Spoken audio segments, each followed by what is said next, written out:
સ્થાનિક સ્વરાજ્યની સંસ્થાની ચૂંટણી વચ્ચે ભરૂચ નગર સેવા સદનના વોર્ડ નંબર 11 માં કોંગ્રેસના કાર્યાલયનું આગેવાનોના હસ્તે ઉદ્ઘાટન કરવામાં આવ્યું હતું।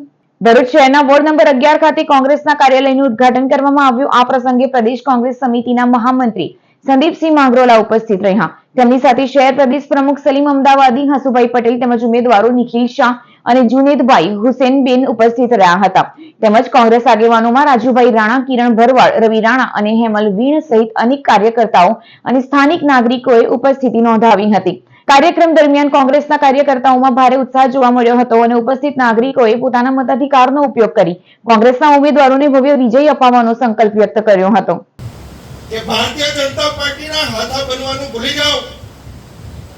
આ ભારતીય જનતા પાર્ટી એ કોઈની થઈ નથી અને થવાની પણ નથી। એક સમય હતો કે હિન્દુત્વના નામે આ વિસ્તારની અંદર, આ દેશની અંદર અને રાજ્યની અંદર જે ગુંડાગર્દી ફેલાવેલી હતી અને એના કારણે એમણે શાસન કબજે કર્યું।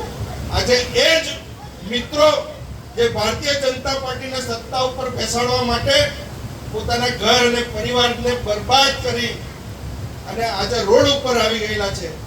અને એ ભારતીય જનતા પાર્ટી કે જે એના કરોડો રૂપિયાના ભ્રષ્ટાચારને કારણે એના નેતાઓ આજે મહેલોની અંદર રહે છે।